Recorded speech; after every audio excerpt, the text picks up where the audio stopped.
Just like the street lights lit this town, like a fire in a blaze, gotta burn it down. Can't be afraid to leave this out. We got this far, don't know how. So given that I am attending regionals this weekend playing Paleozoic frogs, I thought it would be interesting for me to delve into some options for playing the deck at a little bit of a lower price point.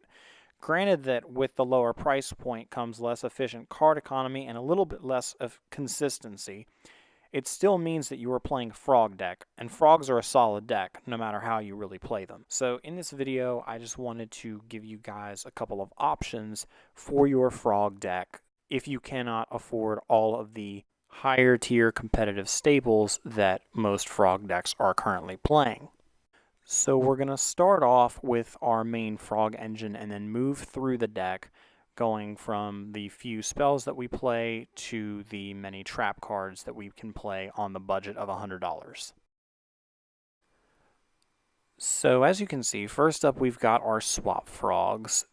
Swap frogs are a staple 3 of, obviously, in our frog deck, and because they're $3 a piece as commons and then ultimate rares are extremely expensive, we're just going to go ahead and get the commons and add the swap frogs into our deck. Then we've got dupe frog, which is actually pretty cheap. They're about 90 cents or so for commons. Obviously we're going to go with the commons because they are the cheapest rarity. See, we can go through here. There's about 80 cents to 90 cents, anywhere from $1 depending on what kind of condition you get the card in, first ed or unlimited, that kind of thing. Obviously, you can get the supers, but they're a little bit more expensive, so we'll just go ahead and get the commons. Then we've got Ronin Totem, excuse me, if I can spell it right here. Apparently, for some reason, I can't spell it right today. I can't spell anything today. See, look at that. I'm such a terrible speller. I don't know how I can even do this. I'm embarrassed because I can't even spell words correctly. Okay, so here we go. After my terrible spelling errors, so you can find Ronin Totem for about $1.50. So that's not too bad. You only play, of course, the 2. Well, you know what? Actually, I think I'm also going to play Desires in this build, so I might as well actually play the 3rd. I don't play the Desires in my build, but for the purpose of this budget build, if we're not allowed to play Card of Demise because it's so terribly expensive, Pot of Desires is probably the best way to go. But I would advise getting Demises if you have the money to, but this is a budget profile, so we're just going to stick with Pot of Desires. So we'll play the 3rd Ronin. So now on to the majority of the deck. On to our trap lineup. First, we're going to start with the Paleos.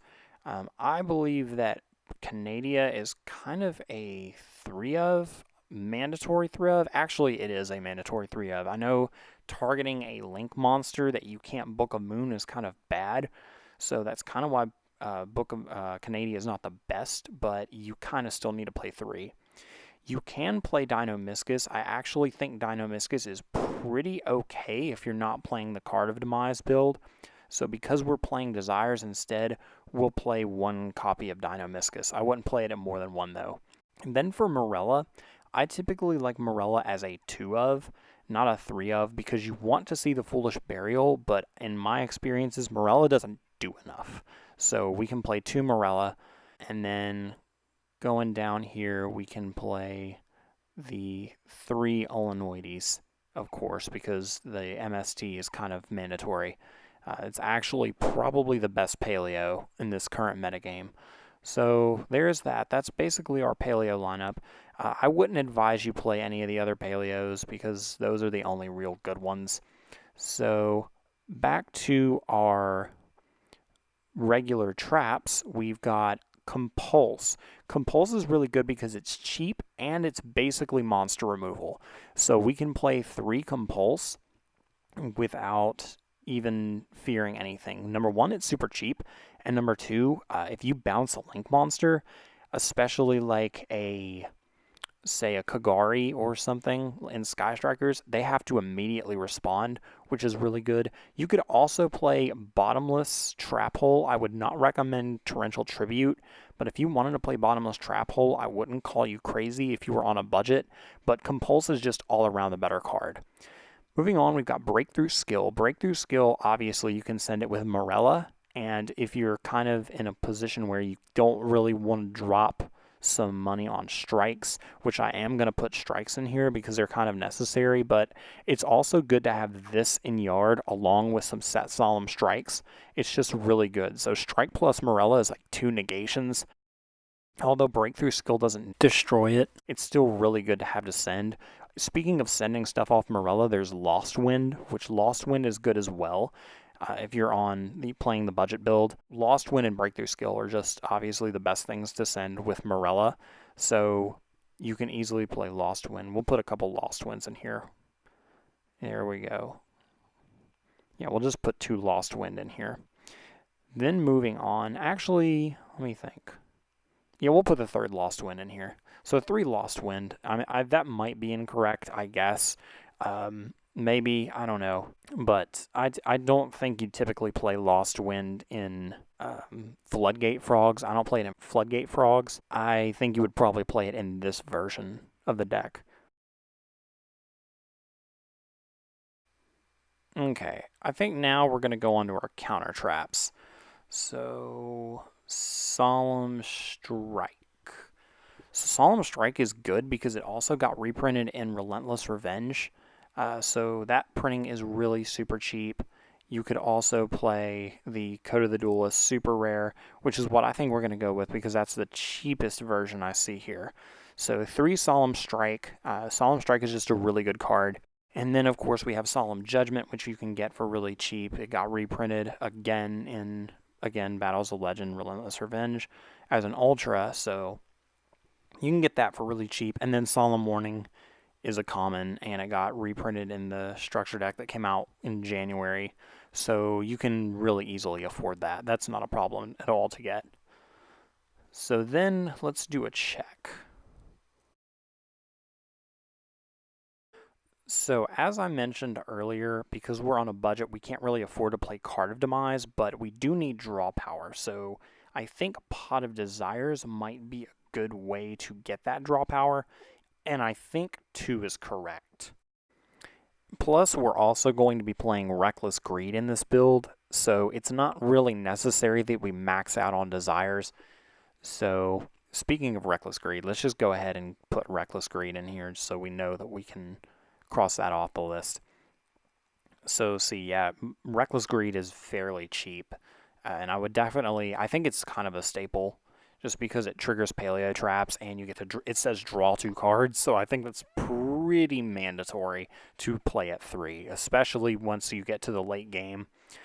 It's just being able to draw 2 cards whenever you need is just really beneficial to you. So I would definitely say 3 Reckless Greed. Do note that Waboku is an option if you need like a battle trap. But if you wanted to, you could also play Storming Mirror Force, which is kind of almost a better option because you get to bounce your opponent's stuff and you get to trigger a paleo trap. So we are going to go ahead and play 2 copies of Storming Mirror Force just because it's probably the best battle trap out of all the battle traps. So let's see where we are in terms of cards.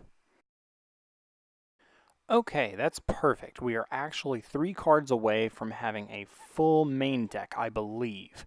So, what we're going to do is we're just going to play 3 Bottomless Trap Hole, because it's really cheap and it does good things for us. It gets rid of big monsters, and that's one thing this deck really struggles with sometimes, is having really big monsters to get over. So that can stop them before they become a problem.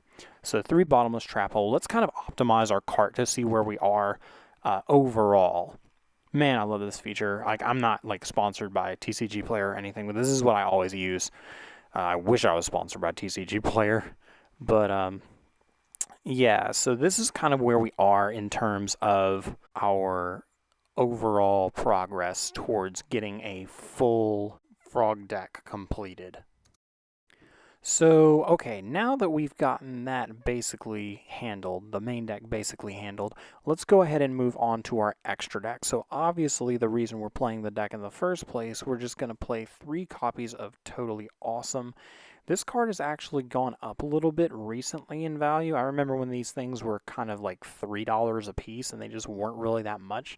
But I guess because toads have been doing pretty well, or frogs have been doing pretty well as of late, I guess these things just kind of started creeping back up in price just because frogs are, well, frogs.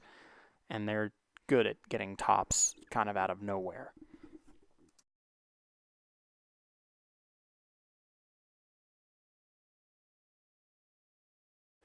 So obviously we want to play a couple copies of Miss Starboy. Miss Starboy is incredibly cheap and it's a common. So we want to play a couple copies of Miss Starboy just because we need to be able to extend via links, and also there is an not an FTK, but there's an OTK with double Miss Starboy and Totally Awesome.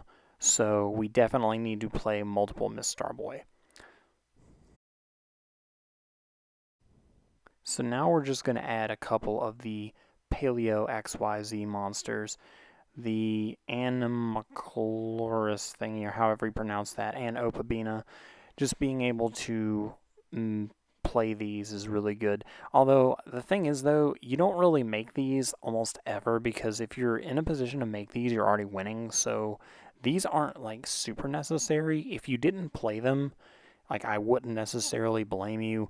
Cat Shark, if you want to play that card, I actually don't like it all that much because it actually deters you from your ability to OTK because you have to make another rank 2, whereas with double Mistar and Toad, you can simply OTK. Sky Cavalry Centaria is really necessary because you can get over big stuff, although it's not as vital anymore. It is if you're not playing Borlo Dragon, but if you're not playing Borlo Dragon because it's kind of out of the budget range that I would be thinking of here, Sky Cavalry is pretty good just because it can bounce really big stuff. Topologic Bomber Dragon is also something that I would definitely suggest, especially if you aren't playing Borlo. You definitely do need a Link 4. So let's go ahead and search Topologic Bomber Dragon. It's less than $5, so it's not that hard to get. We also want to play Proxy Dragon because there are times that if we do decide to play Scapegoat, we will need to link into things that allow us to extend, and you don't want to just get stuck with not being able to extend outward. So we want to play Proxy Dragon just because it's good for us to use with the Scapegoat tokens. Obviously, speaking of Scapegoat tokens, we need to play the Link Spiders because it's just really good to help us extend with our Link tokens. And then, of course, off of our Link tokens, we will go into Mrs. Radiant once we use 2 Link Spiders to make it. So, of course, we'll play the 1 Mrs. Radiant. And, of course, the Scapegoats, which we're not going to play the OTS Scapegoats because they're ridiculously expensive. But you can get really cheap Scapegoats. So it's really easy to just play the Super Scapegoats and then be able to extend.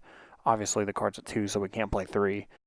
Now moving on to the side deck. So I want to see how much Firewall is, just so I can possibly use it as a Ghost Reaper and Winter Cherries target, just because it's really good to be able to stop your opponent games 2 and 3 from using Firewall to extra link you. And obviously Ghost Reaper and Winter Cherries isn't that much, so if we do decide to play the Ghost Reaper Winter Cherries, then we can use the Ghost Reaper Winter Cherries to get rid of the Firewall. And obviously this is all still under $100, so we have a little bit of room. Then of course we got Anti-Spell Fragrance that we can play in the side deck just to stop our Sky Striker matchup, to stop our opponents from Pendulum Summoning or whatever, what have you. You can play other cards like D-Barrier or things of that nature to flood them out as well. Also, I want to mention Rivalry of Warlords and Gozen Match. Those are also good options that you might actually consider main decking, but that's if you have the money for them because they are a little bit more expensive than the rest of this list. So I'm not completely sure if you could fit that in under $100. But anyway, let's go now and optimize our cart just to see where we are. Alright, so okay, we are at exactly $100 for main and side and extra. So overall, we didn't do too badly. For $100 for this deck, I mean, we're not playing the Floodgates yet, but it shouldn't be too much more than this to get Rivalry and Gozen. So it's pretty good overall. Let me optimize this cart one last time just to see what the grand total would be of all of the stuff put together. So about 105.16 or 103.09 for the any seller option. So a little bit over $100 is not bad for frogs. Or for any deck that is as good as frogs are. So for a budget, it's not terribly bad if you wanted to play this on this kind of budget build that I've shown you guys today. But anyway, that is my budget frog deck. Well, it's not a profile, but it's just kind of explaining to you guys what cards you can play and stuff. But I hope you guys enjoyed this video. Let me know what you think about this video in the comment section below, and let me know about what you think about playing frogs this format. This is just an idea I had just to kind of show you guys what there is out there to play.